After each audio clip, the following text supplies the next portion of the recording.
Assalamualaikum warahmatullahi wabarakatuh. Halo pemirsa dan audiens yang ada di sini. Apa kabar? Semoga dalam keadaan sehat walafiat. Senang sekali saya Aci Asma Hayati menemani dalam acara Forum Dialog DPRD Banten. Tema kita menarik sekali pada kali ini, yaitu membangun masyarakat sadar digital. Nah, pemirsa, kesadaran dan pemahaman digital menjadi elemen yang sangat penting untuk saat ini. Masyarakat bukan hanya pandai dalam menggunakan perangkatnya atau mungkin memakai aplikasi-aplikasi yang tersedia ya. Tapi masyarakat juga harus dampaknya seperti apa dalam kehidupan sehari-hari. Dan begitu juga sisi lain tentang pemerintahan. Pemerintah saat ini benar-benar sangat memiliki peran penting dalam memastikan bahwasanya masyarakat dan juga seluruh elemen pemerintahan harus sadar digital. Bersama saya sudah ada 3 narasumber kita, yaitu yang pertama dari anggota Komisi 3 DPRD Banten, Ibu Encop Sophia. Apa kabar Ibu? Komisi 1, iya bener, mohon maaf, anggota Komisi 1 DPRD Banten, Ibu Encop Sophia. Assalamualaikum Bu. Waalaikumsalam, sehat ya Bu ya? Alhamdulillah. Berikutnya pemirsa ada Bapak Tony Anwar Mahmud sebagai tokoh masyarakat. Halo Bapak, apa kabar? Alhamdulillah sehat ya. Harus sehat ya. Dan berikutnya ada dari Diskominfo, Bapak Yakub. Halo Pak Yakub, apa kabar? Sehat, alhamdulillah. Alhamdulillah, walaupun banyak sekali acara atau mungkin agenda-agenda kegiatan ya, tapi benar-benar meluangkan waktu dalam Forum Dialog DPRD Banten di sini, luar biasa. Terima kasih ya Pak ya. Baik, kalau berbicara tentang sadar digital ya Bu ya Pak ya, ini sebetulnya di Provinsi Banten nih masyarakatnya sudah sadar digital belum sih Bu? Pak, langsung ditembak nih pertanyaannya. Boleh Ibu Encop terlebih dahulu? Silakan Bu.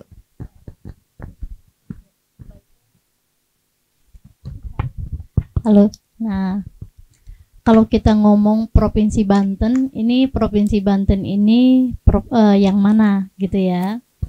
Kalau secara umum, memang digitalisasi ini sudah menjadi standar internasional.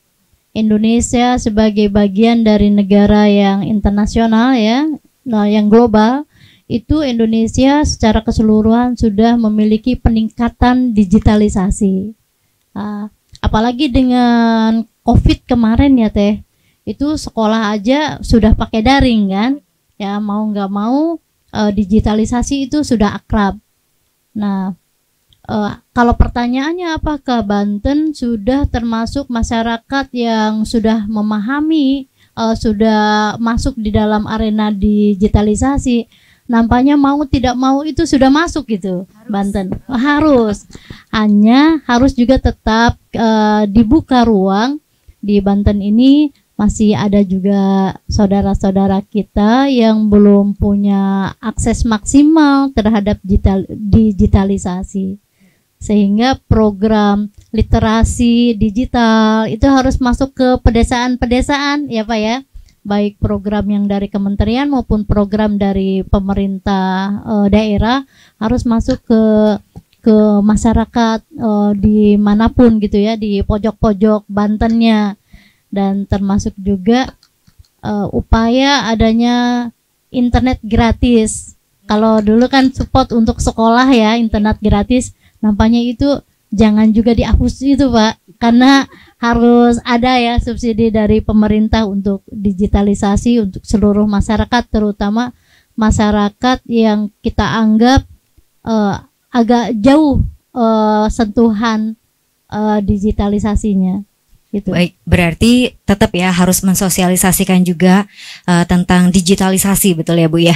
Kalau menurut Bapak Yakub terlebih dahulu Pak, menurut Bapak bagaimana Pak? Banten apakah sudah sadar digital?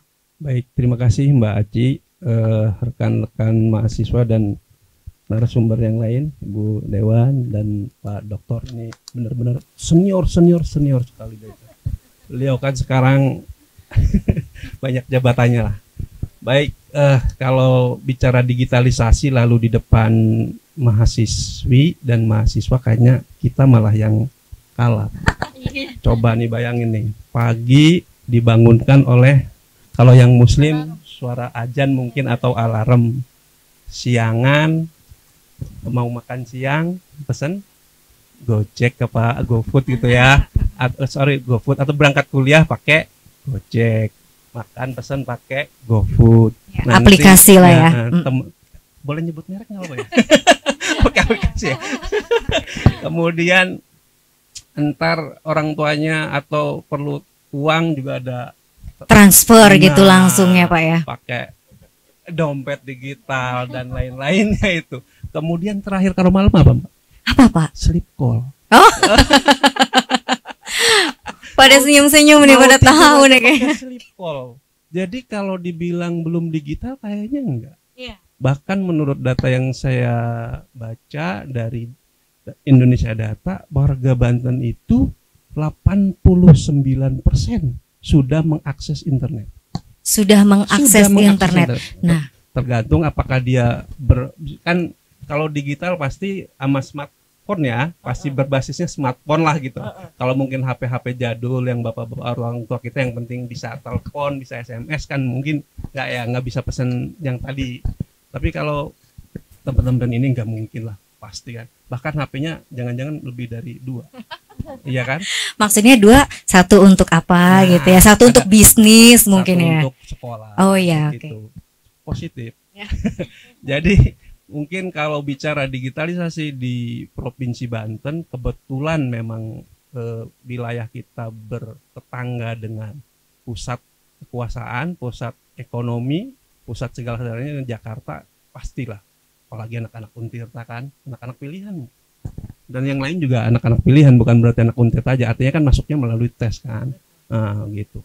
Dan mungkin sudah menjadi hari-hari lah digital di tangan mereka, udah hari-hari. Jadi apapun sekarang, bahkan katanya orang Korea aja ngiri pengen jadi orang Indonesia, karena orang Indonesia bisa apapun dari tempat tidur sampai rebahan.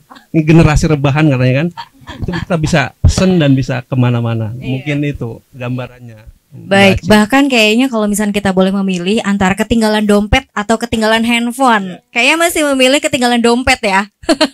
Karena kan sekarang sudah ada apa namanya, digitalisasi tentang keuangan segala macam, tinggal transfer segala macam gitu ya. Kalau menurut Pak Tony sendiri nih, bagaimana nih? Apakah kira-kira Banten sendiri sudah sadar digital? Ya, kalau berbicara sadar digital, saya buka data dulu deh. Saya harus buka data bahwa pertama, penduduk Indonesia itu hari ini kurang lebih 276 juta. 276 juta. Tetapi kepemilikan selularnya itu ada 353,8 juta. Jadi lebih banyak selular daripada jumlah penduduk. Artinya teman-teman di sini bisa jadi rata-rata punya handphone 3 gitu ya. Ya aneh juga sih, punya WA tapi di situnya akun bisnis gitu ya, padahal nggak bisnis. Nah kemudian pengguna internet di Indonesia itu sebanyak 215,6 juta atau 78,19 juta Indonesia ya. Nah masuk ke wilayah Banten, tadi sudah disinggung sama Pak Kabid bahwa tingkat mengakses internetnya orang Banten itu peringkat 1 di Indonesia. Orang Banten Pak? Yes. Orang Banten itu tingkatnya nomor 1 loh. Ini mungkin salah satunya ada di sini nih kayaknya nih ya. Tepuk tangan dong, boleh dong. Tepuk tangan untuk diri sendiri bahwa kita juga punya prestasi gitu ya. Jadi kalau beliau tadi mengatakan bahwa Banten itu 89,1% itu mengakses internet karena dekat dengan DKI. Karena dekat dengan pusat ibu kota hari ini, nanti kan di sana. Justru DKI-nya ranking 2. Oh alah. Ya kan? Jadi kalau saya catatan saya ini, tingkat penetrasi internet Banten pertama, kedua DKI, ketiga Jawa Barat, keempatnya baru Bangka Belitung. Artinya penduduk kita itu peringkatnya peringkat kelima kan Bu ya. Tapi untuk akses internet kita luar biasa, nomor 1. Artinya jasa operator harus berterima kasih sama sama Banten ya. Banten.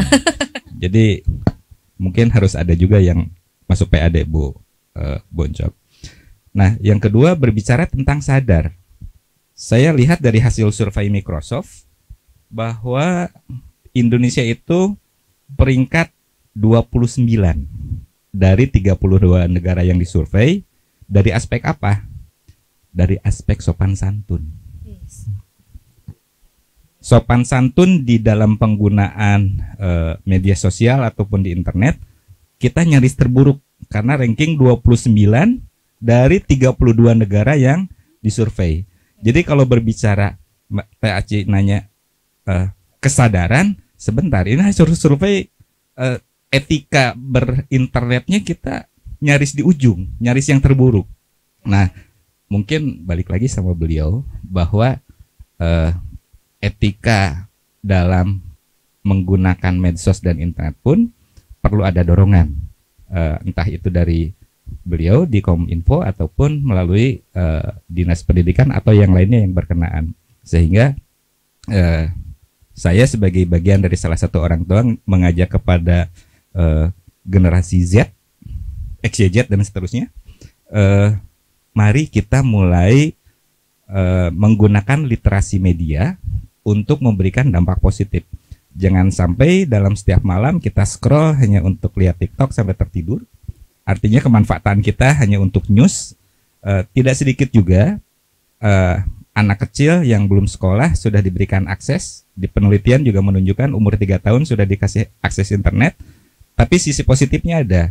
Banyak yang bisa 8 bahasa gara-gara mengakses internet. Nah, artinya kita mau yang mana nih? Apakah kita mau menggunakan digital itu untuk hal yang baik atau hanya sekedar have fun saja? Itu sebuah pilihan buat teman-teman.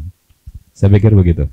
Oh, terima kasih Pak Tony. Berarti memang tadi seperti yang Pak Tony bilang, katanya warga Indonesia khususnya netizen gitu kan ya, sebaiknya harus ada pelatihan mungkin supaya dalam berkata-kata agak bijak. Tapi kita juga tidak bisa menahan para netizen yang benar-benar frontal banget gitu kan ya. Baik, beralih ke Pak Yakub nih Kak, dari Diskominfo ya Pak ya. Pak, bagaimana nih Pak upaya konkret yang telah dilakukan pemerintah ya, khususnya Diskominfo ya, dalam hal sektor pendidikan, kesehatan gitu, atau pelayanan publik. Seperti apa nih sadar digitalnya? Oke, sebelum kepada sadar digital tadi, kita juga punya program yang dimulai memang di 2022, bahwa ternyata setelah kita survei sekolah-sekolah yang di bawah kewenangan kita ya, SMA, SMK, dan SKH, itu akses internetnya memang masih bermasalah, masih kurang. Maka di tahun 2002 dimulai kita memberikan akses internet kepada SMA, SMK, dan SKH yang ada di Kota Serang. Kota Serang dari 2022 ini alhamdulillah kita sudah memberikan akses internet untuk sekolah-sekolah yang ada di SMA, SMK, SKH yang ada di Kota Serang. Dan rencananya, dan memang kita sudah survei, moga-moga anggarannya dijamin oleh beliau nih karena beliau nih yang punya kewenangan nih. Jadi di 2023 tadi 2023, yang 2024 nanti kita akan kembangkan untuk sekolah-sekolah SMA, SMK, dan SKH yang ada di Kabupaten Serang dan di Kota Cilegon. Jadi kita sudah survei beberapa sekolah dan memang random gitu datanya dari sekolah-sekolah itu. Ada yang memang aksesnya bagus, ketersediaannya cukup, kuotanya gitu, bandwidthnya, tapi juga ada juga yang minim.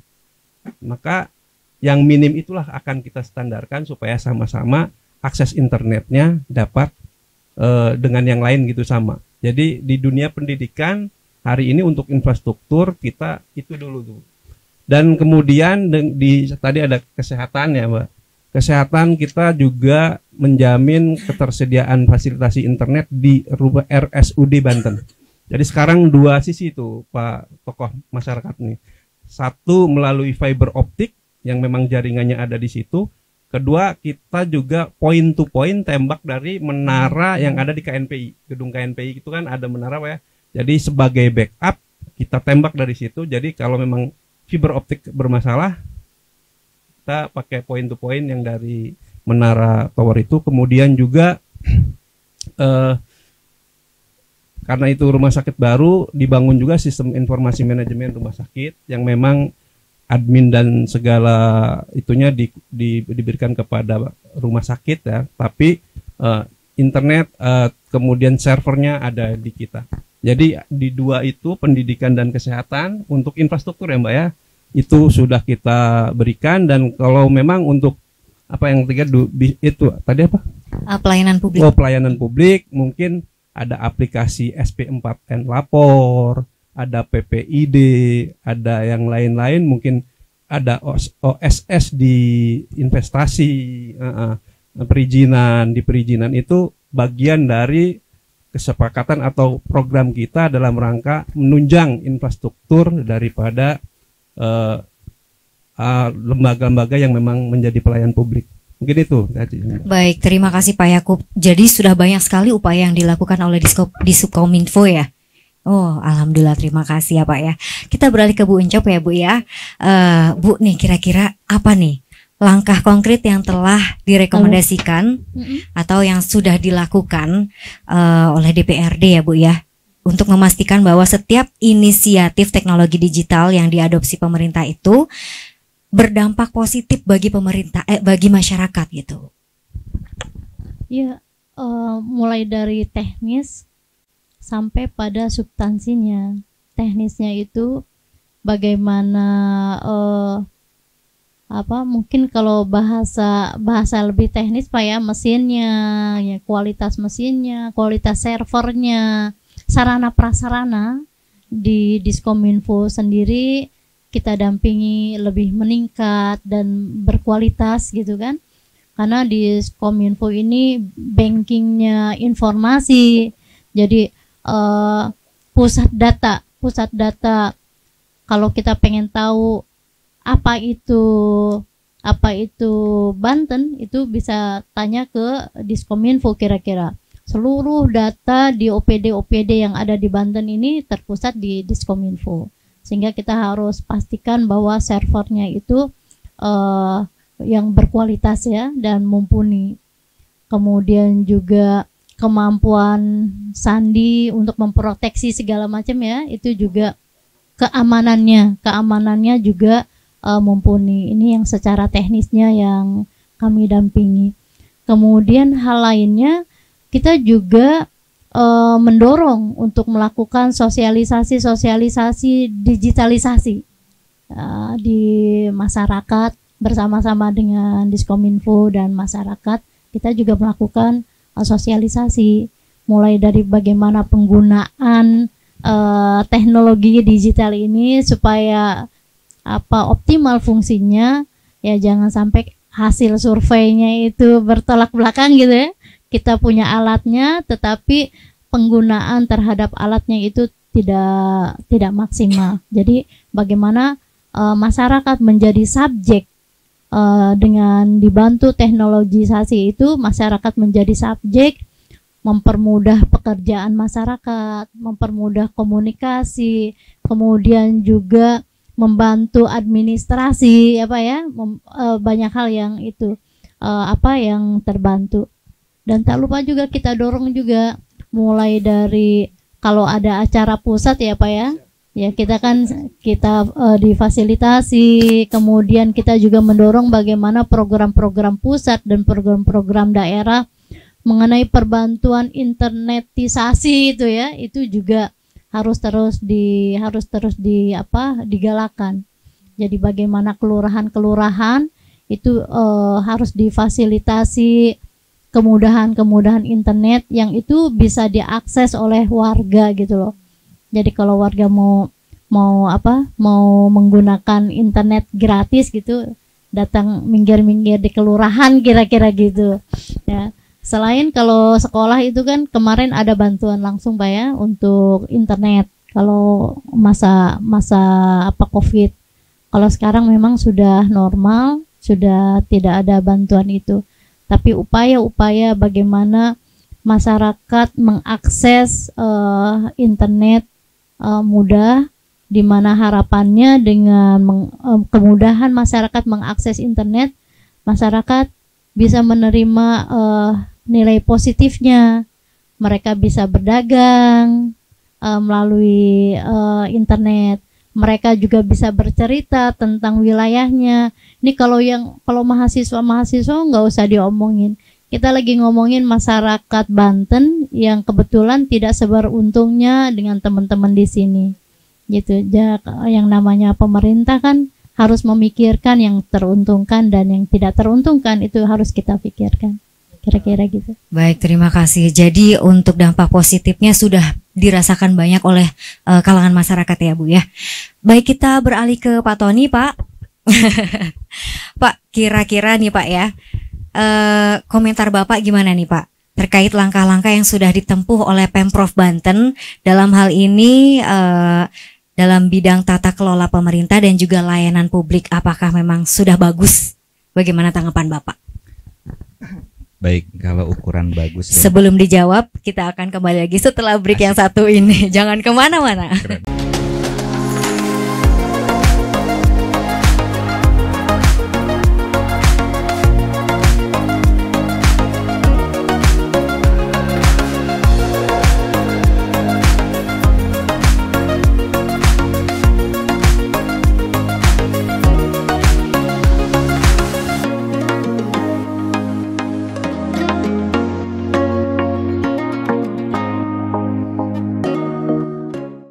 Baik, kembali lagi dalam acara Forum Dialog DPRD Provinsi Banten. Dan menyambung tadi jawaban yang sempat terputus ya. Baik Pak Tony, bagaimana menurut Bapak tentang penerapan digital di semua lini ya? Di semua lini, bagaimana Pak? Ya, berbicara bagus tidak bagus itu sebenarnya ada di masyarakat. Bukan kita yang bisa menilai satu persatu, karena dari mulai layanan kesehatan, dari mulai pendaftaran sekarang sudah harus menggunakan online, baru kita bisa masuk. Kemudian di perbankan juga demikian, kita buka rekening langsung melalui handphone, smartphone. Kemudian juga berbicara tentang PPDB kemarin, mendaftar juga tidak ke sekolah dulu, tetapi harus berhadapan dulu dengan digital gitu ya, dengan sebuah aplikasi. Kemudian tadi disebut ada PPID misalkan, layanan informasi publik, hak akses masyarakat juga semuanya menggunakan berbagai platform, entah itu website, entah itu aplikasi yang dibuat tersendiri. Artinya pemerintah sudah menyediakan. Bahkan Bu Dewan sendiri pada saat reses harus report kepada SIPD, Sistem Informasi Pemerintah Daerah. Artinya dikerjain juga tuh. Semua anggota dewan harus menginput sendiri hasil resesnya gitu kan, untuk dijadikan proses menuju pokok-pokok pikiran dan seterusnya menjadi kerangka umum anggaran, KUA PPAS dan seterusnya menjadi sebuah APBD. Nah artinya digitalisasi adalah sebuah keniscayaan. Artinya saya sepakat dengan Bu Haji Hancop bahwa kita harus menjadi subjek. Jangan sampai kita itu menjadi objek dari sebuah teknologi.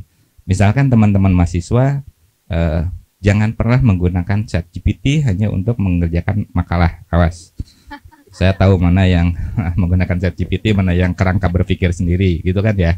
Bikin PowerPoint AI juga yang dipakai gitu ya. Nah ini adalah jangan dijadikan sebuah hal yang utama, tetapi memang itu adalah supporting system dalam teman-teman melaksanakan perkuliahan. Karena saya juga agak miris nanti apakah akan ada payakumbuh seterusnya.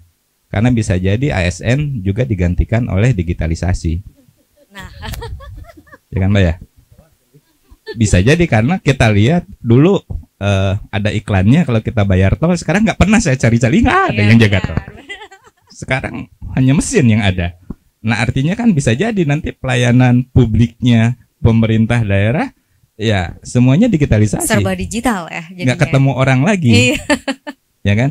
Tapi tadi sepakat saya bahwa mari kita menasbihkan diri, meyakinkan diri bahwa sehebat apapun teknologi, kita tetap sebagai manusia yang menjadi subjeknya. Kita yang menggerakkan teknologi, bukan teknologi yang menguasai kita.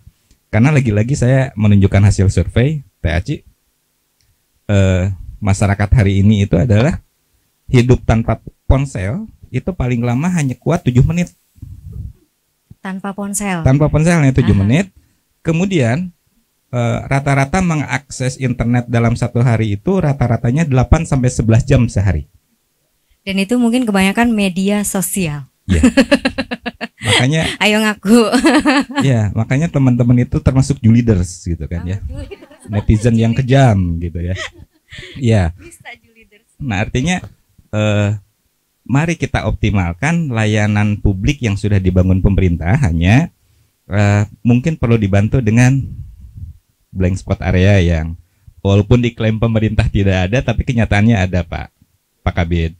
Jadi jangankan kita berbicara 3T, daerah 3T, di dapilnya beliau di Kota Serang juga banyak yang blank spot, gitu kan? Atau mohon maaf, perumahan atau kawasan yang ada franchising tertentu di situ yang menyerap sinyal sehingga komunikasi terganggu, ya kan? Bahkan sebagian teman-teman ada yang putus gara-gara sinyal, gitu kan?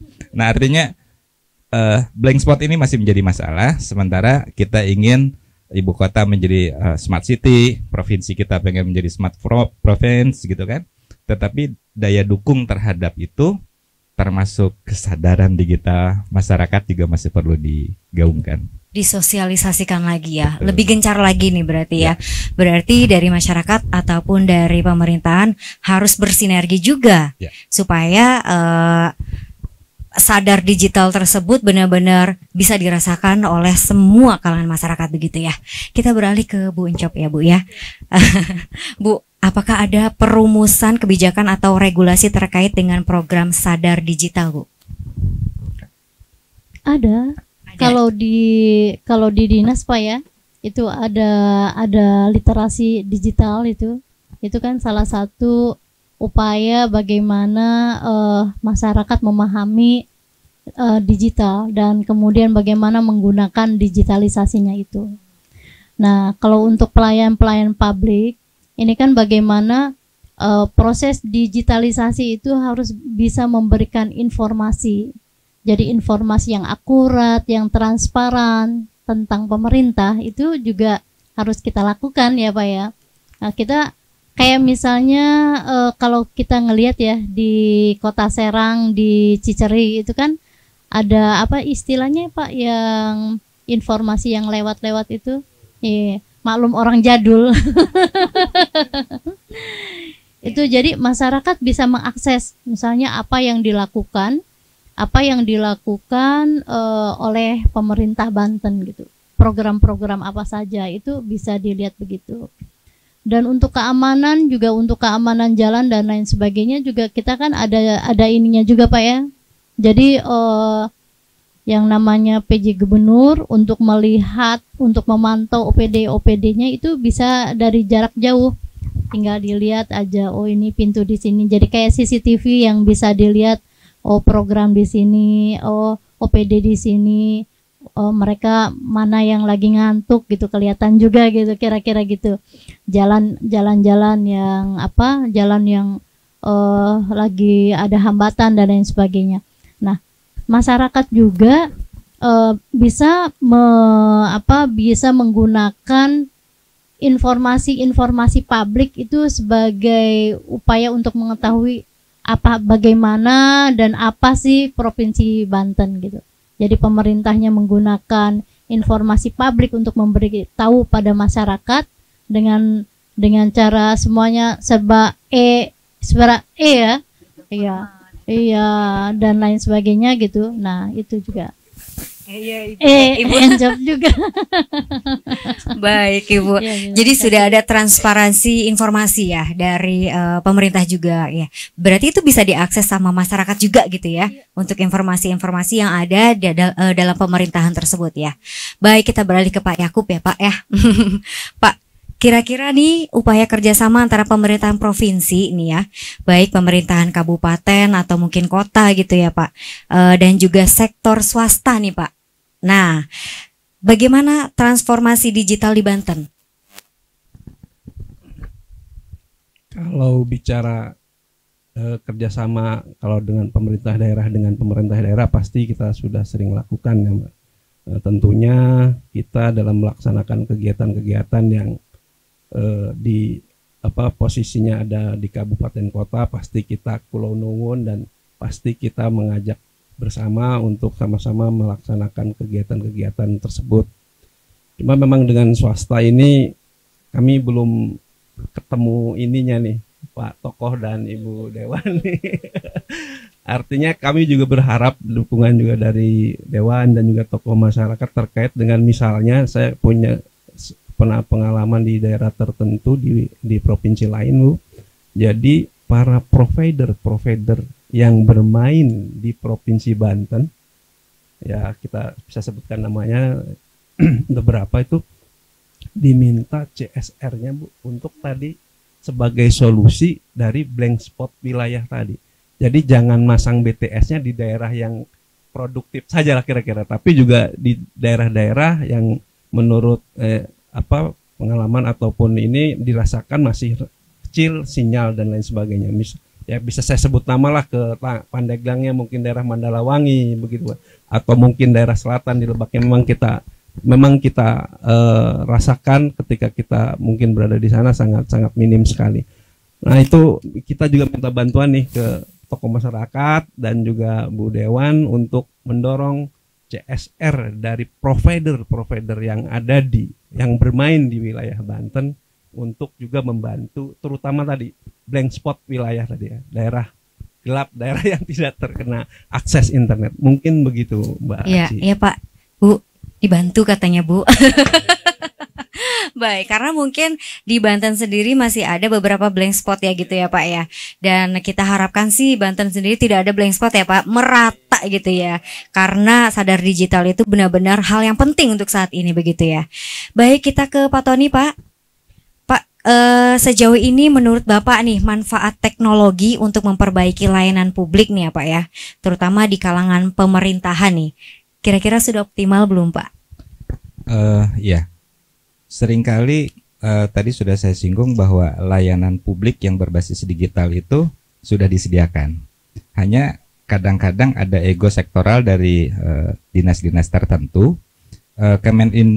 Kementerian Kominfo melalui dinas Kominfo di seluruh pemerintah daerah itu menyediakan berbagi pakai. Artinya semua aplikasi pelayanan publik itu ada disediakan oleh kementerian.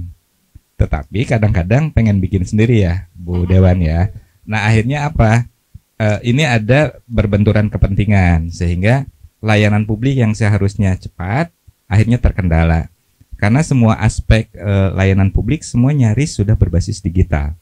Tidak ada lagi yang tidak berbasis digital. Cuman memang perlu ada penguatan kapasitas SDM dari aparaturnya itu sendiri.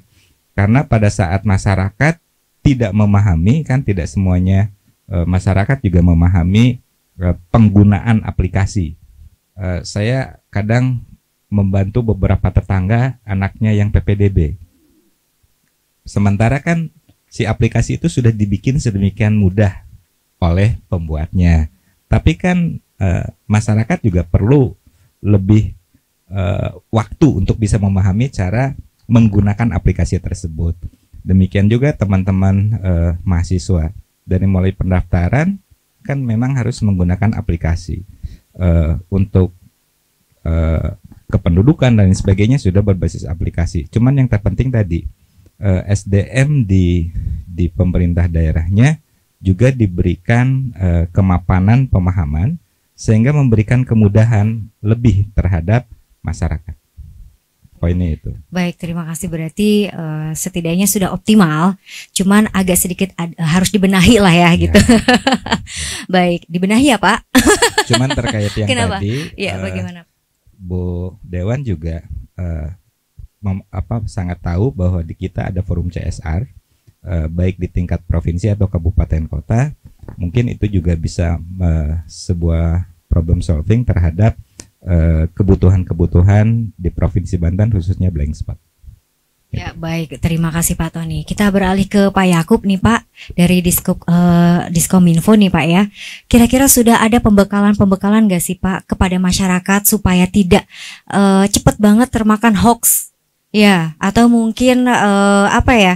Karena kan selama ini kan masyarakat Indonesia ini kebanyakan itu seperti darurat baca ya Pak ya.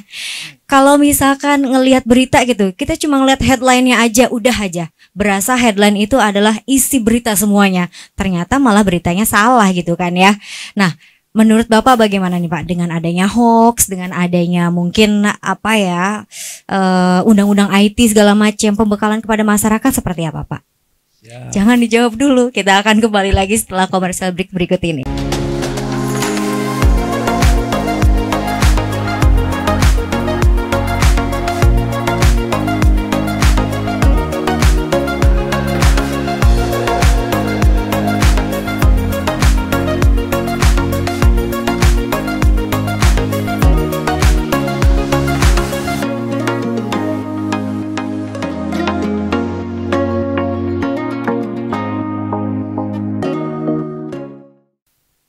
Baik, kita kembali lagi di forum dialog DPRD Provinsi Banten. Dah, kembali lagi dengan Pak Yakub juga. Pak, sudah dipikirkan jawabannya. Baik, pertanyaannya, apakah Diskominfo sudah menyiapkan atau mensosialisasikan kepada masyarakat tentang kita supaya tidak jadi korban hoax atau mungkin terkena undang-undang IT atau mungkin sebagainya begitu. Baik, bagian dari sisi baik dan sisi buruknya sebuah teknologi ataupun digitalisasi di sini kan pasti ada ya, bahwa mungkin kita hari-hari ini tidak asing lagi mendengar kata hoax, kata apa tuh cybercrime, apa bullying dan lain sebagainya. Nah, kami di Diskominfo Provinsi Banten juga sudah punya program juga terkait ada beberapa program yang kita memang di 2023 ini sudah kita laksanakan. Yang pertama memang sosialisasi Undang-Undang ITE yang dilaksanakan kepada guru-guru SMA, SMK dan SKHO. Jadi memang keterbatasan segalanya, maksudnya jumlahnya belum maksimal. Nah itu nantinya Pak. Jadi kita di tahun 2023 ini ada paling tidak 3 atau 2 kegiatan. Yang pertama tadi sosialisasi Undang-Undang ITE kepada guru SMA, SMK, SKHD Provinsi Banten. Kemudian sosialisasi internet sehat untuk anak-anak SMA, SMK. Jadi kita di 8 kabupaten kota sudah kita laksanakan juga memang kemarin-kemarin ini. Jadi kita supaya yang memang kita secara kewenangan ada di kita Bu ya, SMA SMK itu. Jadi memang kita mencoba membuat anak-anak sekolah yang memang hari-hari ini sangat-sangat, kalau kita lihat di TV kan sangat sekali terpapar dengan digitalisasi ini atau korban medsos lah gitu ya, kira-kira begitu. Jadi kita sudah melaksanakan di 8 kabupaten kota, salah satunya di Pandeglang waktu itu SMK 1 Pandeglang, kemudian di Serang itu SMK Pertanian, di Cilegon itu SMA 4 yang ada di Bojonegara sana lewat Pulau Ampel, dan sekolah-sekolah lain yang ada di kabupaten kota seprovinsi Banten. Jadi sudah kita laksanakan, dan juga untuk pegawai Pemda provinsi juga setiap tahun kita berikan juga sosialisasi terkait internet yang sehat dan aman. Baik, ya. Jadi dari berbagai kalangan sudah disosialisasi, baik itu dari masyarakat ataupun dari pemerintahannya juga ya Pak ya. Baik, nah kita beralih ke audiens nih. Kira-kira ada yang mau bertanya dengan 3 narasumber kita terkait di sini membangun masyarakat yang sadar digital. Boleh dengan siapa terlebih dahulu? Nama dan juga dari kampus mana boleh? Assalamualaikum warahmatullahi wabarakatuh. Perkenalkan, nama saya Maulana Habibi dari Universitas Primagera. Saya ingin bertanya untuk Bapak Koninfo, bagaimana sih Pak cara Bapak untuk menanggulangi masyarakat-masyarakat yang tertinggal era digitalisasi di daerah-daerah yang mungkin internetnya terbatas, begitu Pak. Terima kasih. Assalamualaikum warahmatullahi wabarakatuh. Waalaikumsalam. Terima kasih ya Kak ya. Tepuk tangan boleh. Baik, langsung dijawab saja dengan Pak Yakub. Silakan Pak. Baik, terima kasih. Siapa tadi namanya? Maulana Habibi namanya, bagus sekali ya. Dari Prima Graha. Baik Pak Kang Maulana. Kang Maulana ya. Jadi tadi memang sudah saya sampaikan beberapa program yang sudah kita berikan kepada masyarakat dan juga kendalanya tadi saya sebutkan. Jadi di tahun 2023 ini kita memang ke sekolah-sekolah dulu Kang, SMA, SMK, karena memang dibutuhkan. Jadi setelah kita survei itu ke lapangan, mereka tuh itu internetnya ada yang memang sudah bagus, ada yang masih kurang optimal. Jadi kita bantu SMA, SMK, SKH sekota Serang tahun ini. Tahun depan 2024 tadi sudah disebutkan juga bahwa yang akan kita bantu SMA, SMK, SKH sekota Cilegon dan Kabupaten Serang. Terkait jadi kalau tadi Bu Dewan bilang bahwa ada program dan kemudian ke desa-desa, memang belum nih Bu Dewan. Mohon dukungannya nih. Jadi kalau sekarang masyarakat ingin akses ke internet, jadi bukan mepet-mepet di kantor kelurahan Bu, tapi di SMA Bu, yang ada internetnya, yang ada internetnya di SMA dan SMK SK. Kemudian tadi sudah saya sebutkan juga, baik tadi minta dukungannya ke Bu Dewan bahwa pemain-pemain atau provider-provider yang ada di Banten ini mohon untuk membantu membuat BTS di wilayah-wilayah yang memang tadi Pak Tokoh bilang blank spot, wilayah-wilayah yang tidak bisa terakses dengan internet. Mungkin itu Kang Maulana jawabannya, moga-moga puas. Terima kasih. Terima kasih Pak Yakub dan juga terima kasih Kang Maulana. Boleh tepuk tangannya. Ya, masih ada satu lagi kesempatan untuk teman-teman di sini yang mau bertanya, silahkan. Baik, sebutkan nama dan juga dari fakultas mana. Assalamualaikum warahmatullahi wabarakatuh. Waalaikumsalam. Perkenalkan, nama saya Koirul Setiawan, saya dari jurusan Ilmu Ekonomi Pembangunan Universitas Sultan Ageng Tirtayasa. Ya, izin bertanya kepada Pak Yakub ya, soal ini Pak, judi online gitu. Gini, karena dari anak ekonomi sendiri sangat berbahaya gitu judi online Pak, karena kita nggak tahu uang yang mengalir itu kemana gitu.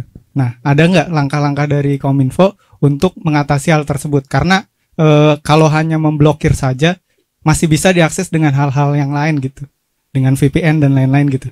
Terus habis itu karena hal tersebut bahaya juga, bisa ke diri kita, bisa stres sampai ada yang bunuh diri gitu Pak. Gitu. Terus satu lagi paling soal keamanan data tadi. Nah, ada nggak hal-hal yang dilakukan Kominfo dalam mengatasi hal tersebut gitu? Terima kasih Pak. Baik, dari fakultas mana tadi? Studi Pembangunan. Cocok banget pertanyaannya. Saya tadi ingatnya Setiawan aja belakangnya. Ya Kang ya. Khairul Setiawan. Namanya bagus-bagus ini. Baik. Bagian dari sisi negatif digitalisasi itu yang tadi disebutkan, slot gacor ya.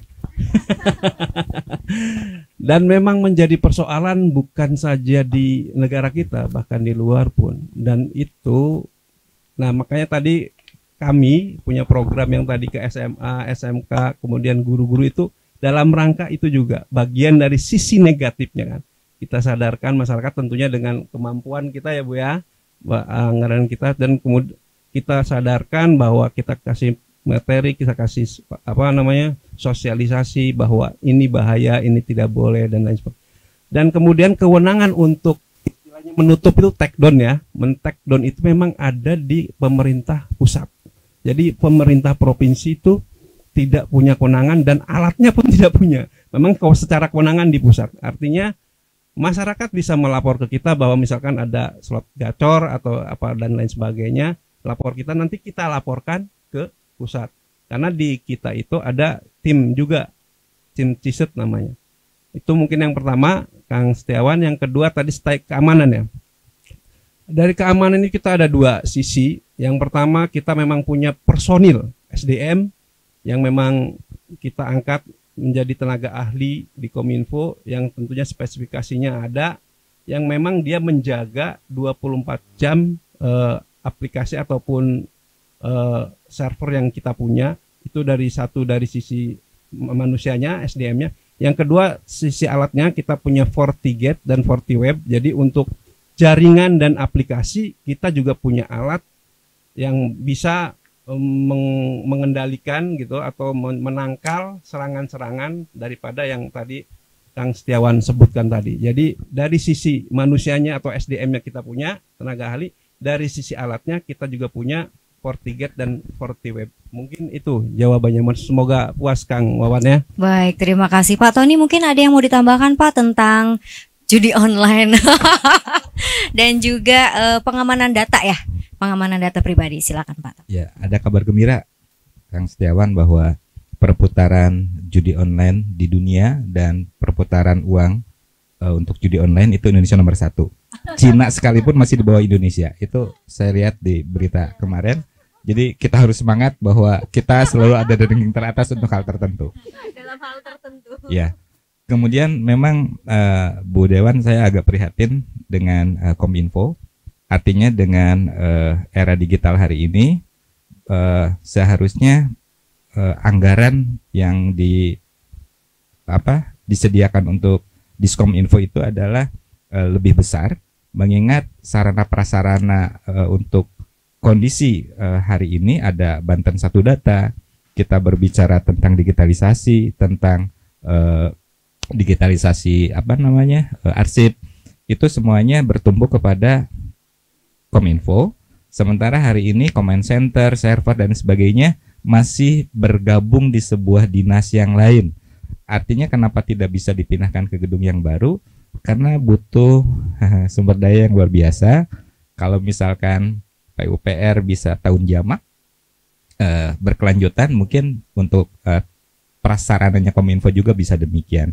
Artinya dalam hal-hal tertentu kita bisa proteksi sendiri yang menyangkut Provinsi Banten, sehingga tadi semangat internet sehatnya bisa terlaksana.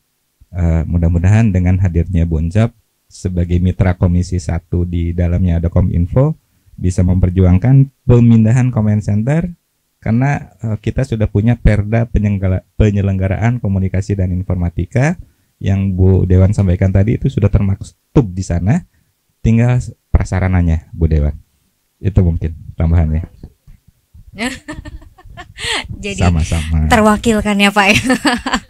Baik, ini nggak kerasa Bu, Pak, sudah 1 jam nih kebersamaan kita dalam forum dialog DPRD Provinsi Banten.